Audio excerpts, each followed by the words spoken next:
Bienvenidos. Hoy vamos a ver la exergía aplicada a sistemas cerrados.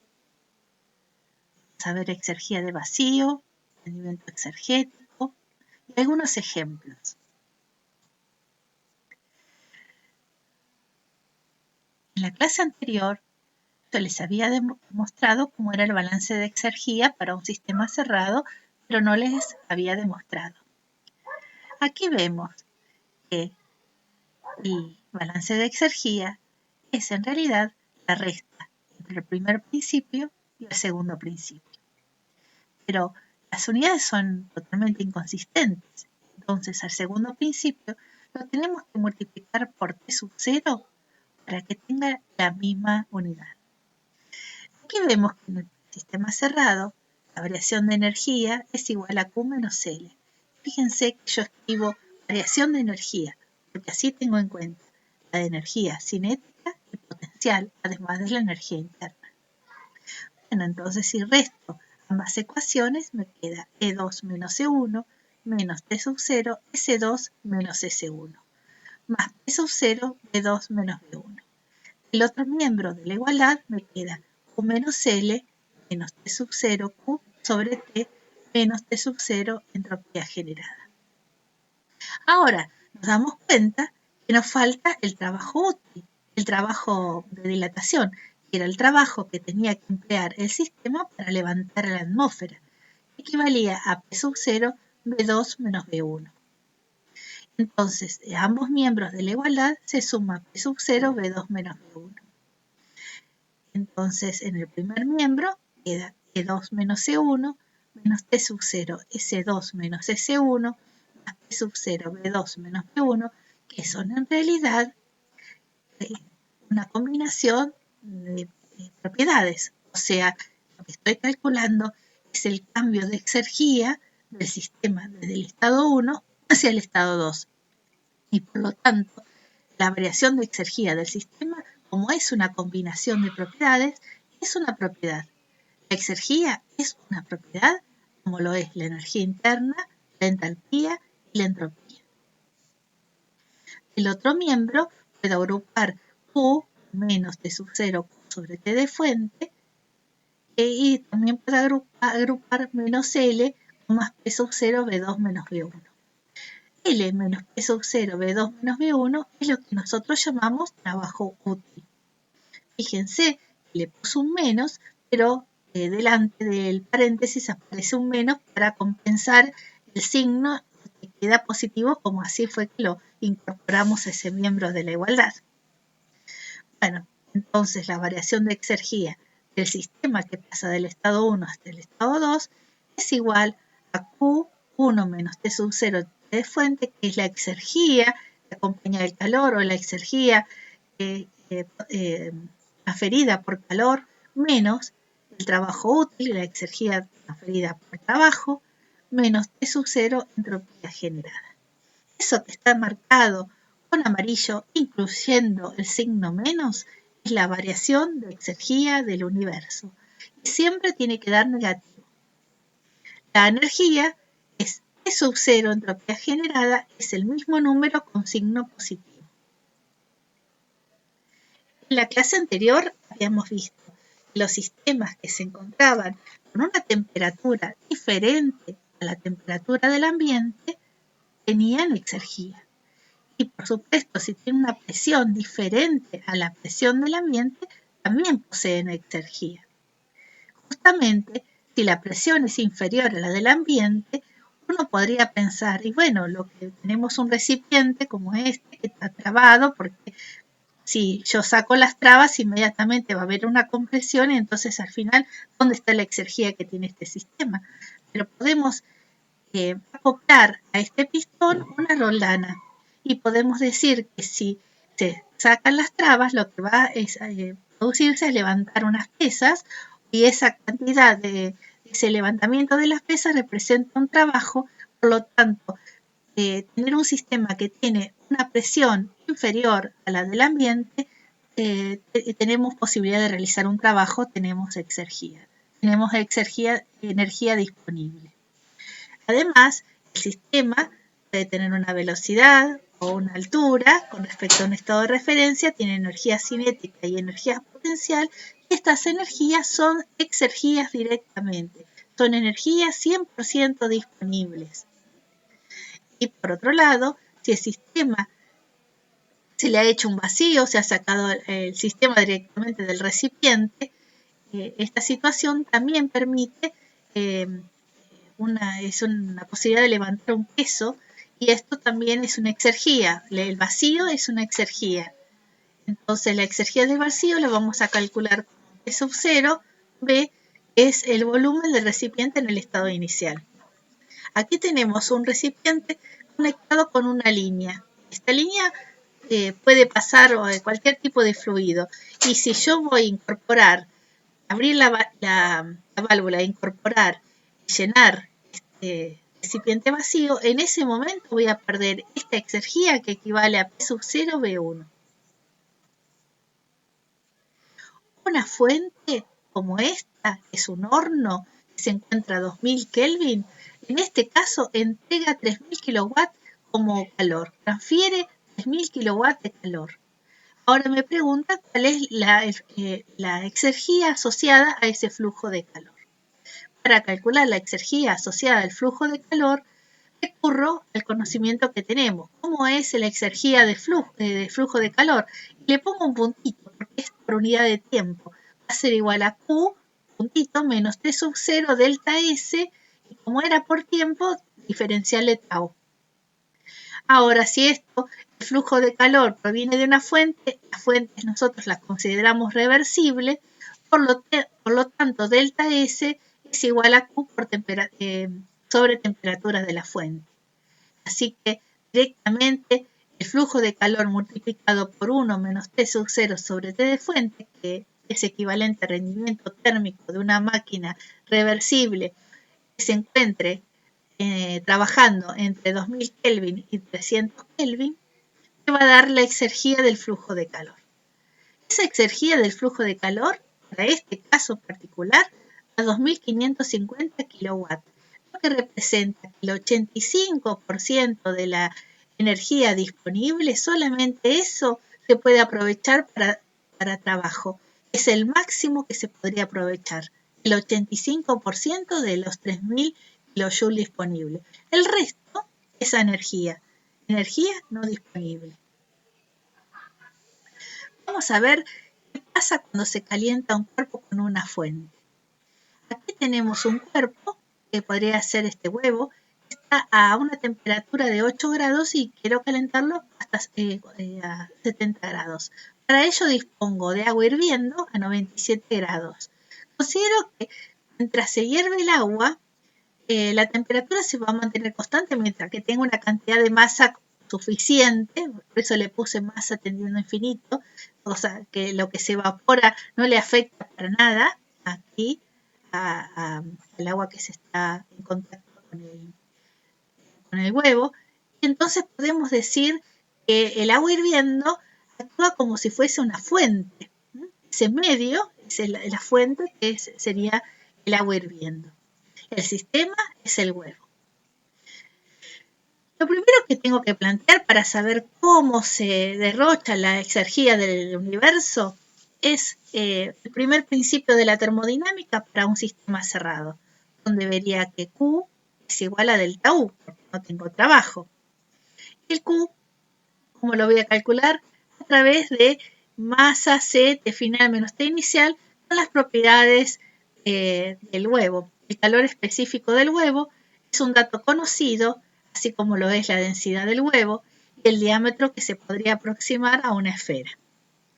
Puede resultar gracioso pensar que podríamos tener el calor específico del huevo o la densidad del huevo.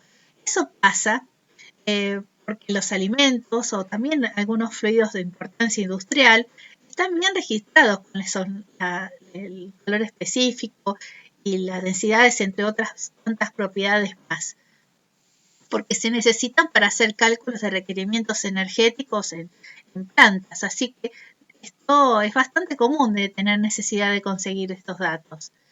Bueno, entonces el calor, si se calcula de esta manera, es 18,3 kilojoules. ¿Cómo calculo la entropía generada durante el tiempo de hervor del huevo durante esta situación? Delta S menos Q sobre T. ¿Qué pasa con la integral diferencial de Q sobre T? Y la temperatura del medio, que es el agua, siempre se encuentra la misma, a 97 grados Celsius, y de ninguna manera va a cambiar. Es independiente del flujo de calor que esté entregando. Por lo tanto, podemos decir que integral diferencial de Q sobre T es menos Q sobre T de fuente. Delta S se va a calcular como masa C logaritmo de T final sobre T inicial, y lo calculo con las propiedades que tenemos. De manera que delta S es menos 0,058 kJ sobre Kelvin. Ahora entonces la entropía generada va a ser 0,058 kJ sobre Kelvin menos el calor, 18,3 kJ sobre 370 Kelvin. Y esto da 8,5 por 10 a la menos 3 kJ sobre Kelvin, que es un proceso irreversible. O sea que cuando uno hierve un huevo, está aumentando la entropía del universo, como es de esperar. El balance de exergía lo escribo, por supuesto, para un sistema cerrado. Variación de exergía del huevo es igual a Q1 menos T sub 0 sobre T de fuente menos L menos T sub 0 delta B menos T sub 0 entropía generada. No tenemos trabajo útil, claramente, así que podemos eliminar ese término.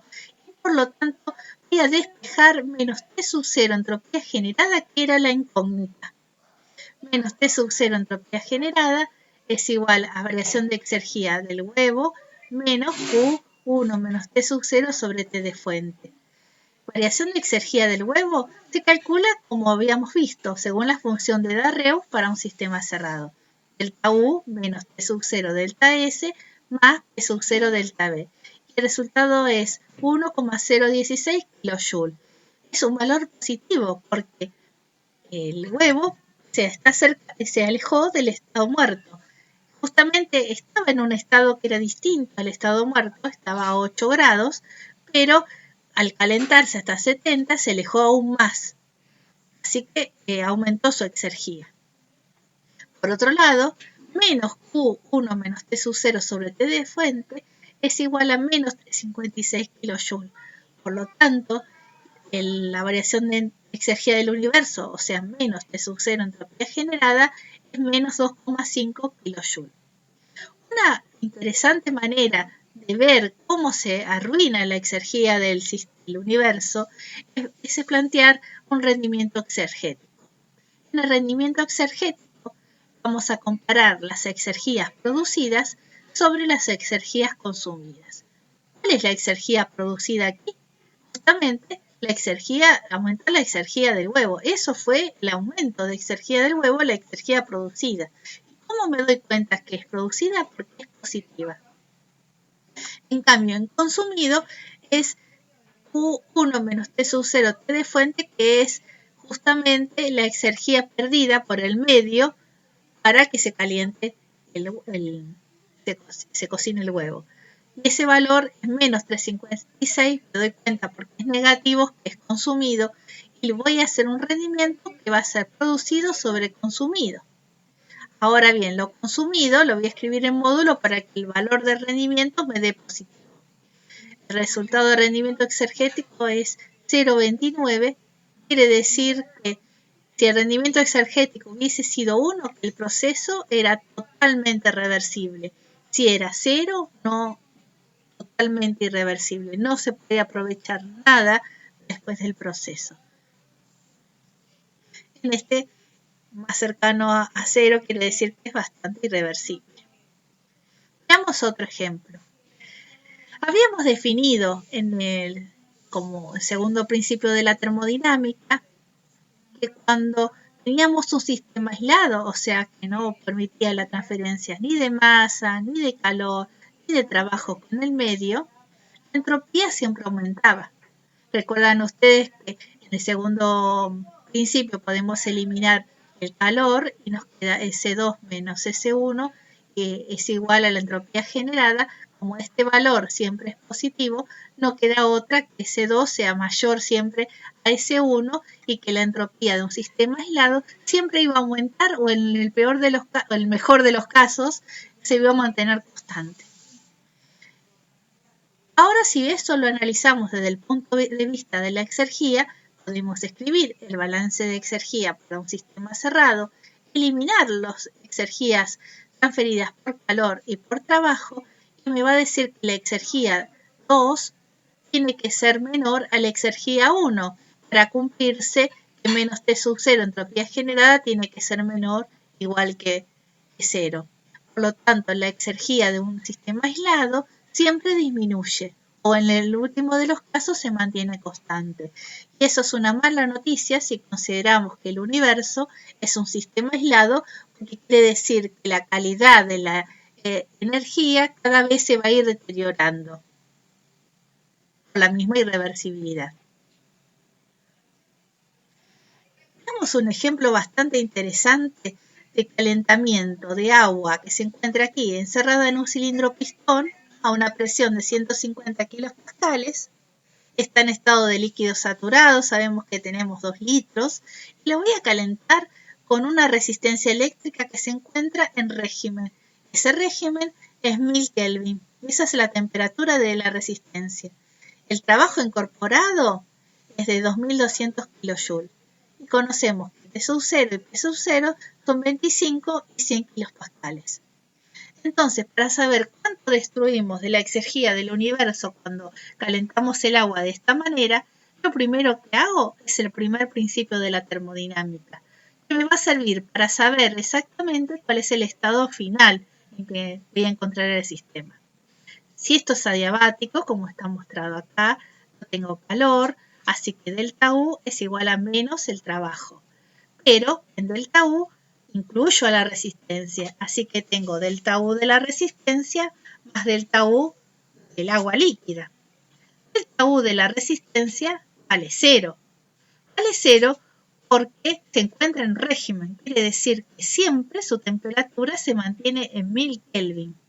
Es un alambre, es la masa por C delta T me daría el delta U, pero al mantenerse la temperatura constante vale 0. Por lo tanto, este delta U solamente será el delta U del agua.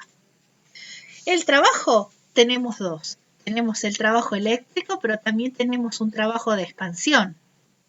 Así que he escrito los dos. En el primer principio, conocido el trabajo de la resistencia, conocido el trabajo de expansión, porque uno puede escribirlo como PB2 menos B1 y delta U2 menos U1, y poder combinar las ecuaciones para, en vez de poner U y L y PB, poner H. Entonces es una manera bastante práctica para saber el estado final. Sabiendo H2 y sabiendo la presión es constante, 150 kilopascales, y sabiendo que se trata de agua, nosotros podríamos ir a tabla y hallar exactamente la temperatura y el estado en que se encuentra en el estado 2 y conocer las otras propiedades como la entropía.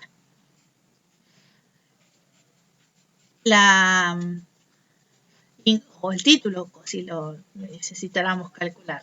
Entonces, la entropía generada es igual a delta S menos integral de Q sobre T, que ese término desaparece.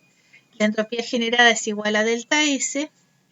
La variación de exergía del sistema pasa de 1 a 2, es igual a Q1 menos T sub 0 sobre T de fuente, menos el trabajo útil, menos T sub 0 entropía generada.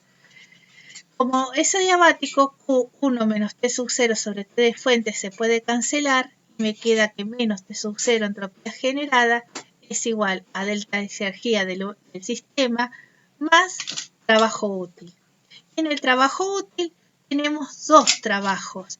Tenemos el trabajo de la resistencia al que no hay que restarle P sub 0 delta B y el trabajo de expansión al que hay que restarle P sub 0 delta B. Bueno, veamos entonces, la variación de exergía del sistema va a aumentar. ¿Por qué va a aumentar? Porque el sistema va a cada vez más alejarse del estado muerto. este valor es positivo. El trabajo de la resistencia es negativo porque se incorpora trabajo al sistema. El trabajo de expansión menos el trabajo de dilatación, que se llama trabajo útil, es positivo porque se produce una expansión del sistema. Veamos ahora qué hubiese pasado si en vez de una resistencia, como es en este caso, caliento con una fuente. Una fuente que me va a entregar la misma proporción de calor, 2200 kJ, y la temperatura de la fuente también es 1000 Kelvin. Planteamos el primer principio de la termodinámica y aquí no podemos eliminar ni calor ni trabajo. Sin embargo, el trabajo hay uno solo, que es el trabajo de expansión. El segundo principio de la termodinámica tampoco me permite eliminar la integral de diferencial de Q sobre T. Justamente la temperatura y el flujo de calor son independientes, así que lo puedo integrar y queda Q sobre T de fuente. La variación de la entropía generada es igual a delta S menos Q sobre T de fuente.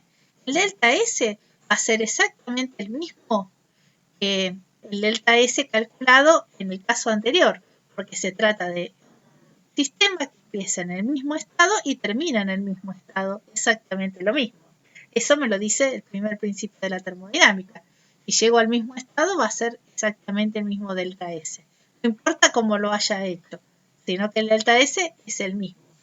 Por consiguiente, planteando el balance de exergía, puedo decir que la variación de exergía del sistema para ir del estado 1 hasta el estado 2 es igual a Q1 menos T sub 0 sobre T de fuente menos trabajo útil menos T sub 0 entropía generada.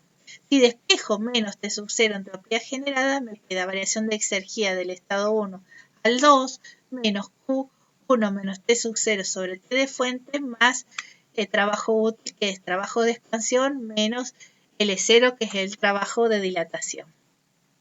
Aquí también veo tres exergías. La del sistema, que es positiva. La exergía que acompaña el flujo de calor, que es negativa, porque es perdida por el medio y entregada al sistema, o sea que es negativa. Más la exergía del trabajo útil, que es una exergía positiva. Vamos a ver en un resumen cómo podemos comparar los dos procesos que son diferentes, pero que llegábamos al mismo estado. Aquí tenemos las dos situaciones con los dos balances y vemos que si planteamos el rendimiento exergético, podemos comparar los dos procesos diferentes. La variación de el rendimiento exergético va a ser igual a la exergía producida sobre la consumida. En el caso de la resistencia, la producida era la del sistema y la exergía de expansión o el trabajo de expansión. Eso va en el numerador. Y para el caso del calentamiento con una fuente, es el mismo, la exergía producida es exactamente la misma.